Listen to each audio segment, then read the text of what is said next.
আমাদেরকে নিয়ে টানা হেঁচড়া করছে। এখন আপনারা জানেন যে আমাদের বাংলাদেশে কোন একটা অঞ্চলে আপনার ওই যে নৌকা বাইসের মতো একটা খেলা, ওই যে আপনার হাড়ি পাতিল নিয়ে ওখানে বসে কে আগে খাল পার হতে পারে, নদী পার হতে পারে, এইরকম একটা প্রতিযোগিতা হয়।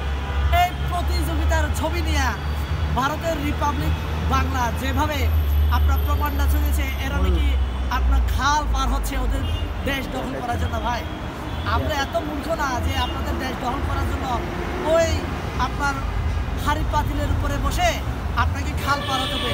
আমার বাংলাদেশের 20 কোটি জনগণ সাঁতরাতে জানে।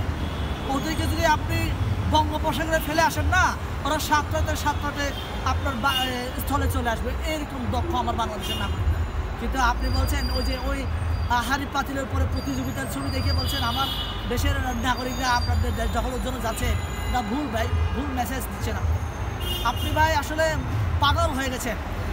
আমি মনে করি কি আপনি হিজড়া বললে আমার হিজড়া ভাইরা খুব কষ্ট পাবে। আমি আসলে হিজড়া বলতে পছন্দ করতেছি না। হিজড়া থেকে খারাপ কিছু যদি থাকে অমানুষের জায়গায়, আপনার ওইটাই সে প্রাপ্ত। হিজড়া হওয়ারও সে যোগ্যতা রাখে না। সে হিজড়াদের মানুষের তো বিবেক আছে, বুদ্ধি আছে, এদের মনুষ্যত্ব আছে, কিন্তু শুভেন্দু অধিকারের মনুষ্যত্ব নাই ভাই। এই জন্য আপনারা দেখছেন যে ভারতের অনেক মিডিয়া, ওদের দেশের জনগণরাই ওকে নিয়ে কিন্তু ঠাট্টা তামাশা, ওকে অনেকে পাগল বলছে, অনেকে ছাগল বলছে, অনেকে নানাভাবে একে আপনার বলার চেষ্টা করছে। আমরা বাংলাদেশের নাগরিকরা ওদের শুভেন্দু অধিকারীর মতো পাগল লোকের কথায় আমরা কিন্তু মাথা ব্যথা করছি না। আমাদের কথা হচ্ছে ওই দেশের নাগরিকদেরকে নিয়ে, ওই দেশের নাগরিকদেরকে নিয়ে আমরা এটাই মেসেজ দিতে চাই, যাতে করে ভাই আপনারা শুভেন্দু এবং মমতার পাগলের পাল্লায় আপনারা পড়িয়েন না।